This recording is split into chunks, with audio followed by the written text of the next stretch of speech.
With the permission of the Venerable Mahasangha, I extend my greetings to the Honorable Minister of Power and State, Mr. Chanaka, and all the distinguished guests present, children and parents. What are we really doing here? We are building the next generation that will build the nation. That is to say, the future generation that will develop the country is here. Only by nurturing this generation will the country be built. However, I relied on our rich heritage to do this. What do we mean by this rich heritage we had? The connection between the village and the temple is what constituted our richest heritage, something not seen in other countries. We have a history of 2,500 years. Within that history, we talk about a very rich culture. But can anyone raise their hand and clearly say what our culture is? The only thing we had was the bond between the village and the temple. The chief monk of the temple devoted his entire life for the well-being of the village. At that time, the chief monk of the village temple was there, dedicating his whole life to this cause. But does anyone really understand this? We hear stories in the Jataka tales about giving away eyes, hair and even blood. But our monks have been giving their entire lives, not just material things, for the welfare of the people. This is not like donating eyes or hair or blood. They have offered their whole life in service. But do we truly understand this? However, there are many who do understand. And they are the ones who have come here today. Because without the Mahasangha present here, we couldn't even hold this event. We couldn't nurture these children in this way either. There may be a person with wealth, but the one who looks after the temple pays the electricity bill, the water bill, constructs buildings and does all these things is our head monk. Along with such deeds, I believe today the parents in attendance from the Hambantota district are happy because their children's achievements have brought them here. If their children were not talented, they wouldn't be receiving certificates at this grand ceremony. That's why I say truly, when we look around, these are all fortunate parents and children. And I believe the most fortunate people are gathered here today. What I did was to revive that rich culture 2,500 years later. This isn't just in Buddhism, but in other places as well, like the temple, the kovil and the mosque. Even 4,000 years ago in Hinduism, they said to come to the temple on Tuesday and Friday. Later, when the Buddha preached the Dhamma, he said to come to the temple on the 4 Poya days. But still, they said to come once a week. After that, 2024 years ago, Jesus Christ said to come to church on Sunday, but only once a week. Then in the Islamic religion, Prophet Muhammad 1450 years ago said to come to the mosque on Friday. What this means is that every religion tells its followers to visit their place of worship once every 7 days. Why? Kids today know that computers need to be reset from time to time. Similarly, when people go to the temple for an hour or two, many of their problems are resolved. Otherwise, we'll be carrying the issues of last week and the next week all at once. Around here, everyone goes to the temple at least once a week, so they might not understand these problems. But if you compare it, the happiness people had back then when they regularly visited temples is different from the happiness today. Going to the temple once a week, worshipping and paying respect has a mental impact. Today, even developed countries are constantly talking about building places of worship. To such an extent, in a country like Dubai, they're now asking for temples to be built. Every leader agrees that people should either visit a place of worship or see a mental health professional. So instead of going to a mental health professional, the best place to go for relief is a place of worship. We have these great things. If you try to visit a mental health professional in our country, you will be in line for another 100 years because there aren't enough of them. When we started DP education back in 2010, I recognized the importance of technology for the country. At that time, President Mahinda Rajapaksa was the president. He was appointed by you all in Hambantota, but he had a vision. He knew it was necessary to begin a digital era, and he said we needed to build 1,000 IT labs in schools. I met him again in 2011 and asked, "Sir, are we going to build those 1,000 labs?" He said yes. But when I checked at the ministry level, I realized that even though the president had a vision, the people below did not. I thought about it and decided that instead of reminding the president, I'd move forward with my own vision. I personally built the first Mahindodaya lab with my own money. At that time, I had planned to equip every class with 40 computers, enough for 40 students in each class. Then, I planned to create a smart classroom for learning languages and English. In 2010, I planned and designed this as my private project. The Mahindodaya lab was actually started under my name as the DP Computer Lab. I built it, put up a sign for the DP Computer Lab and went to see it before the opening. It was beautiful. I thought if I put my name on it, it would be limited to just one lab. I decided it was better to give it a government name instead. I completed all the work on my board, removed the black stone that was there and replaced it with the government's name. I took out my name. However, I stood behind the scenes, working on that project together with President Mahinda Rajapaksa. But even after he left in 2015, until today, they are still laying in the internet lines for those labs. For 9 years, they have been laying the internet line. If you ask them what's happening, they'll say, we are providing internet for 9 years. After he left, I thought, no, I'm not giving up on this. I'm taking it further. I decided to develop this technology the way I needed it to be. After that, we looked at code.org in the United States, where children were encouraged to complete the first 100 projects under the guidance of prominent figures like former President Obama, Bill Gates and Mark Zuckerberg. They said that once these children completed the first 100 projects, it wouldn't just be knowledge but wisdom that would follow. Because knowledge and wisdom are two different things. Wisdom is not something that can pluck like a flower. It's something you must scale like a mountain. The steps on that mountain are what we've created with Project 325. When children complete these projects, they solve problems. Out of the 100 projects, there are another 100 homework tasks. When these children solve those problems, whether they face issues at home or school, I think they'll be able to handle them more easily. I was told by the head monk of Kataragama Abhinavaramaya, "Sir, have you changed the parents with this?"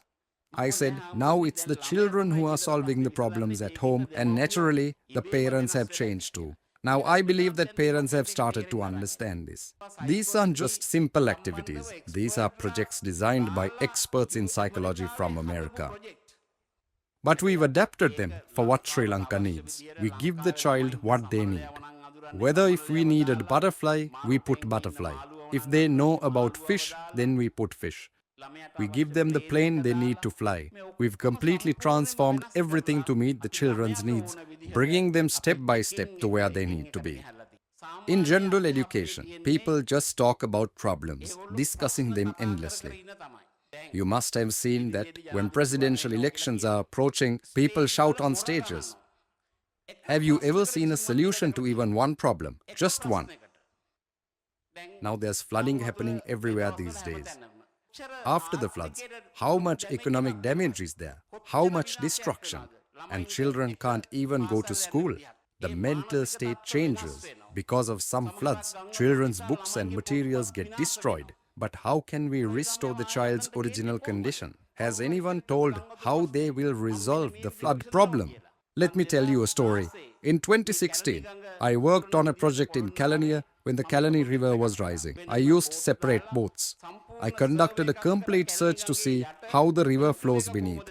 I studied how the sea and water flow, creating a full contour plan from the area 8 kilometers away, because it's a problem, specifically the flooding of Kolonnava. While I was observing, I found that the bunds in 6 places had broken. At those 6 places, water flows into Kolonnava. Now the news reports say they are placing sandbags, which is true, but there are also 4 rivers like the Kalani River in Malaysia. If you want, today a child can use a smartphone to see how the water flows through Google Maps. Because our people say that when the water flows from river estuary, salty water comes in. That's why they're trying to keep the water away. When the dry season comes, that area fills back up. They completely block the flow with sandbags like in a pond. But we are trying to keep it natural. For that reason, they might be afraid to block the water flow as salt comes in. The salt comes in after it's dug. And once it's cleared, it needs to be filled temporarily again.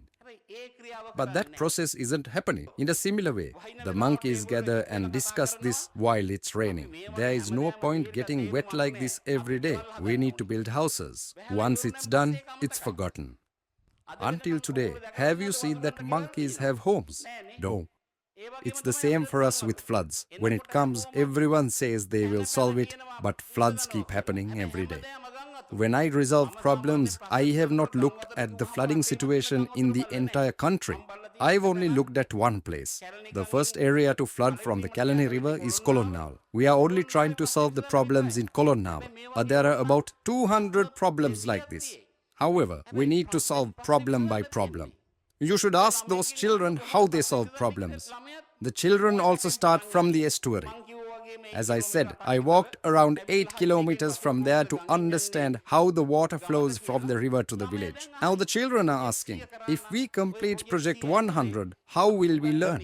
When discussing agriculture, those children who completed Project 100 will ask how many segments it is divided into.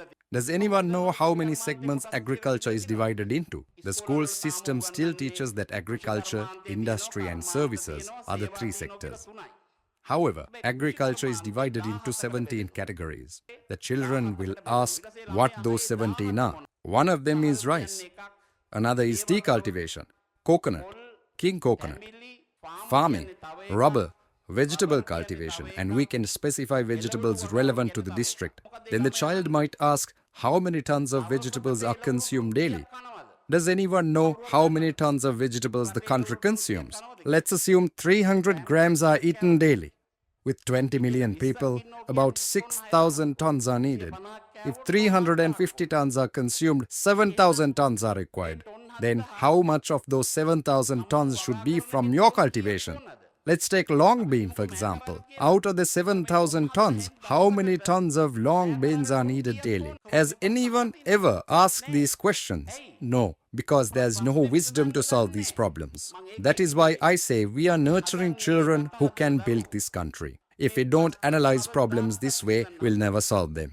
Everywhere you go, people talk about problems. There are many experts polishing and laminating these problems, but they don't solve them. Why?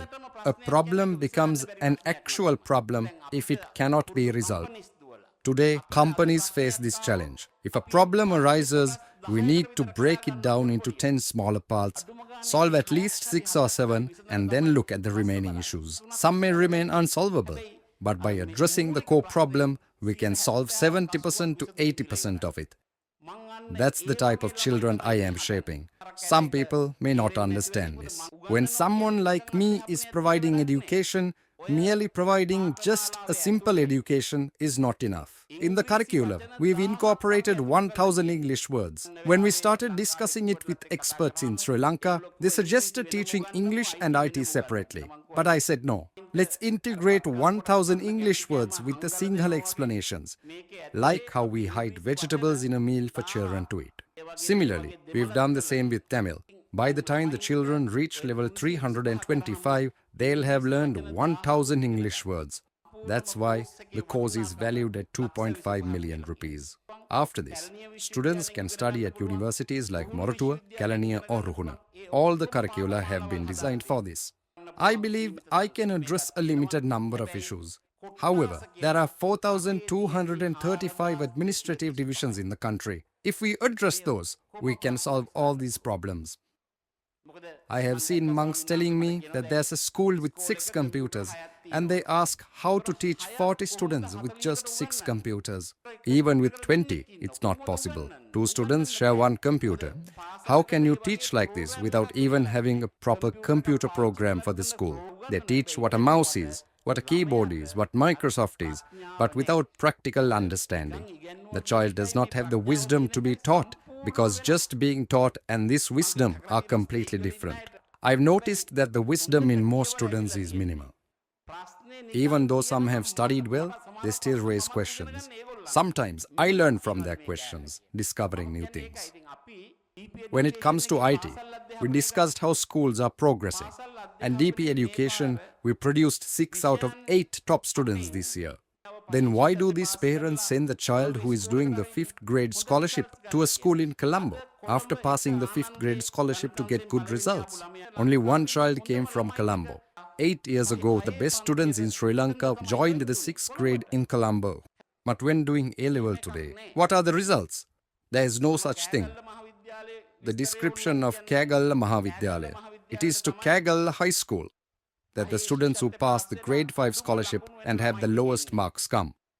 DP education first went to Kegal Central College and they scored 63%. The principal called me and said, "Sir, I only have 2 years left until I retire." We used to always discuss the results after they were released and cry about them. We would only show tears to the outside world because only 63% of the students passed and 34% failed. We provided the DP education smart classroom. However, the principal converted 2 of his own TVs into smart classrooms. With the technology available from Dialog today, they can easily convert a TV into a smart classroom. It only costs around 12,000 rupees. After setting up 3 smart classrooms, that principal raised the 63% pass rate to 89%. He called me and said, "Sir, we thought we'd be crying over the results. But today we realize that those who have low marks from the scholarship examination are not leftovers, but they are good students." He thanked me, saying that before retiring, he understood this change. For 15 years, we did nothing but cry about results. Similarly, if you look at Colombo today, even though everyone thinks that the top 20 schools are the biggest and most prestigious, only 3 schools are actually in that top list. The other 17 are from rural areas. Ahaliyagoda Mahavidyalaya, Pindawala Central College, Anuradhapura Central College and Badulla Central College are all within the top 20. All these schools have DP education classes. If I create a complete plan, I can transform my community. That's where I've arrived now. Out of 8 students, 6 are learning from us. It means that today a child who has done 5 years of scholarship is going to school in Colombo after working hard and selling some of his land. But today's results cannot be obtained from Colombo because DP education is now in their village. It's on their phones. All the child needs is to watch it. I saw a monk say that parents give their phones to children during meals. That's why I've created a separate app called DP Kids with songs for children to listen while eating. It teaches math in the most engaging way, following the world's best methods. Psychologists in America have found that using music while teaching math helps children. There's a company called ABC Mouse, a billion-dollar company, that designed these songs to help brain development. We've collaborated with that company and incorporated their music into DP Kids to teach math. You can go see it. We've meticulously built all these elements step by step. What we need now are smart classrooms for 10,000 schools. If there's no money to build them, you can just put up a solar panel on a roof and use the rent money to build around 50,000 smart classrooms. But we are always talking about lack of teachers. With the available technology, why think that way? We don't need to hire teachers without proper training because they won't be effective. There's no content for those teachers to teach either. But we've already completed all of this. If necessary, within 6 months, we can provide equal education to all 10,000 schools. We are done creating everything from preschool to advanced level education. Personally, just as Arthur C. Clarke said that by 2050 the world would be filled with Buddha's Dhamma, I want to train 5,000 monks to preach the Dhamma abroad. That's why I've established a separate language school. There are languages like English, Japanese, Korean and Chinese. If we learn those languages from there, creating 5,000 monks through Pirivan education isn't such a big deal. There are about 18,000 monks in Pirivan education. Making 5,000 of them ready to preach internationally by 2050 isn't that much of an issue either. If I start something, I stick with it until I see the final result. Now we've done the same at DP Education's IT campus. We've trained the kids and brought them to places where they can get jobs. But there were some shortcomings in the way the kids arrived. Now we are fixing those too. Because for me, if I interview 10 kids, at least 8 should pass. If I can't get at least 5 kids to pass, I won't send the next batch. Then I'd consider it my fault. That's why now we are focusing on getting the remaining kids to the level where 8 of them pass. I also want to tell the parents who are here today that they themselves might have noticed how in the past people only talked about problems inside the house. But now there are solutions available. Good kids always think they need to provide a solution. Yesterday, I went to Singapore to visit a bird park. But when I got there, the birds had export from Hambantota to Singapore. But how many of you here have seen the bird park in Hambantota? If I compare the beauty of both, I think the Hambantota bird park is more beautiful. I even spoke with the man there who told me he had taken photos of some of the birds and that he was the one who exported the birds from Sri Lanka. I was happy to hear that. Those birds were exported from Hambantota. There are people like that in Hambantota too. Why do we always criticize others? Why can't we praise the good things others do? Let me give you another example. The Nilame of the Kataragama temple built the bus stand there from the temple's donation box funds. In the past, there were 41 queues in the bus stand, but now it has been reduced to 9. And a beautiful bus stand has been built. But it was built using funds from the temple. Recently, there was a small protest. I inquired about it and I was told it was just a small misunderstanding. But 97% of the people say it's good and only 3% have small issues, which I don't really take into account. After that, I was told that they are even building a hospital in Kataragama with the temple's donation box funds. I asked about the number of people who go to the hospital to get their medicines or to get admitted. He told me he would check and let me know. Later, he found out that around 300 people come daily to get medicines and around 12 people come to get admitted.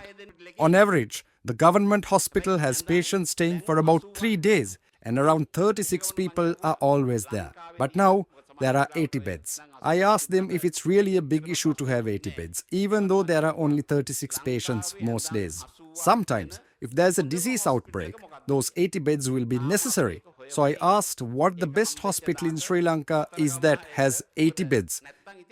And we are still looking into it. Once we find that, we can implement it in Kataragama. So it's not an issue anymore. Otherwise, we might have to think about this again. If there is a solution to this problem, it can be easily taken. Otherwise, we have to design it again. For that, time is needed. But if there was a good location with 80 beds and was running well, it can be utilized and that problem ends there. I am telling you how problems can be resolved. I've seen that the Nilame of the Kataragama temple has wisdom. He knows that problems need to be solved as soon as they are identified. Another thing is that he is humble enough to take advice from others. Those two qualities are essential. Some people have wisdom but aren't humble enough to take advice. Now take a look at the government. In Parliament, 3 groups are always fighting with each other. For every problem, there can only be one solution. But these 3 groups act like they're 3 different races. The moment the government proposes something, the other 2 oppose it. Have you ever seen them come and say, no, here's a better solution, do it this way? Have you seen that happen up until today? I've been in Parliament for 2 years, and to this day, I haven't spoken a single word in Parliament. I can't speak. Because after I heard their speech, my head starts to hurt badly. Up until today, I haven't spoken. It's not because I don't have time to speak, but what should I say? If I speak, it would only be this much. And it's better to say this here than in Parliament, because if you have any wisdom, whenever a government brings a proposal to address a problem, in your company's board meeting, if someone brings something, we can't just blurt out anything. First, we need to prepare a document outlining the plan, identifying the problem. Then we need to make a plan for it, after which we can implement a private project. Only then can we proceed with the original project. There are 4 steps involved. But have you ever seen to this day in Parliament, when a problem arises and a government brings a solution, even if it could be 60% good and 40% bad, do you see any document proposing how to address that 40%? No. When these young children enter the Parliament one day, they won't do that. Let's build the generation that will develop the country. Why? Because we've taught these youngsters that when a problem arises, they should document it, plan it step by step, and then solve the problem. You must have seen it too, watching Parliament on TV. Have you ever seen this? No. Why? because they don't want to solve the problem. They just want to keep it alive. That way they can ensure their survival. Afterwards, they can come after 5 years and say, now we are better than this. But what's actually there? They just talk. I don't even know what some people are saying. Now some get on stage and talk. Have you ever seen a result from anything they talk about? No. I'm telling you again, now even in your homes, one of the main reasons for mental issues is searching for others' faults. People go and find issues with others. They talk about others' problems. Once they start talking, unnecessary issues enter their own homes. If you have a mental problem now, even if you have 10 problems, at least 5 of them are because you told someone else. That's why I believe it's better not to talk about others' issues. I'll give you the best example. These days, they're talking about cutting down trees in Colombo. But the trees by the roadside are the ones that were planted. Then you can look at the roots, see how they are and check the branches above, see how they've grown. We can prune them and trim the branches, but nothing like that is done. They just chop the tree down as soon as there's an issue. However, there are experts in the Perera Botanical Garden on this subject. They could get actual information from them, make a video and share it with others. In Singapore, they plant trees. In other countries, they plant trees too. When they do that, they check how the roots are growing. Then if the branches grow too large, they trim, making sure the tree grows in a way that's balanced. This is a specialized field of education. Without that level of education, the only option left is cutting down trees. However, in our own country, the Perera Botanical Garden has excellent experts for this. Yet, no one is interested in those experts. But if a video was made and uploaded to YouTube, everyone would learn. If we don't solve problems like these, and if we don't discuss them properly with the Botanical Garden, I thought of finding someone good to solve this tree issue. Why? Because in terms of environmental conservation, there are 1,496 tree species in Sri Lanka that are endangered. I've already discussed these 1,496 tree species with the Forest Department, the Botanical Garden and the Ministry of Environment. We've also talked about where exactly each tree should be planted. Because if we don't specify where to plant each tree, we might end up planting Anuradhapura trees in Kataragam, or trees meant for Colombo in Hambantota, which won't work. But now, if we take a country like Australia, they know where to plant endangered trees. This tree should be planted on this mountain or in this specific town. Only if we plant them like that can we solve these environmental issues. I've personally planted 500,000 trees, but those 500,000 trees were planted by taking small plants from the forest and covering patches of land with them. But I still don't know whether those trees are native to those locations. When faced with a problem, we should solve it like this. Now let me ask all of you to raise your hands if you've eaten at a dansala. You've all visited dansalas, right? Did you thank the people who served you after eating there? Because do you know that you're visiting a dansala 365 days a year? Did you know that? Probably not. At your own home, your parents give you a dansala 365 days a year. Your father brings the groceries and your mother prepares the meals. That's also a dansala. Do they charge you for it? No. But you didn't realize it was a dansala, did you? You don't even thank your parents after a meal. Why? Do you understand now that your parents are giving you a dansala every day, 365 days a year? Isn't that right? When you eat from outside, you say thank you and leave. But when you eat delicious meals prepared at home, you don't say thank you. Do you now understand that you should fulfill your duties towards your parents too? It's not right to eat from the dansala and then behave like a brat, is it? Your father works hard, your mother works hard, and they prepare meals together. Later, when you get sick, they take you to get medicine. From now on, think about it when you're eating. Think, I'm eating from a big dansala that serves me food 365 days a year. Reflect on that and try to treat your parents better. Do you understand well now? If you take education seriously, this can go a long way. Why? Because the current younger generation in politics understands this. Only if everyone teaches their children will we be able to take this country to the next level. It's hard to develop a country with an uneducated population. Look at the education of children in developed countries. I'm very grateful to the Honorable Nama Rajapaksa, the MP for Hambantota, for choosing this location for me. It was he who told me that if we want to do a large project like this, there is such a place in Agunukolapalassa. He always asks me how many children are there in the Hambantota district.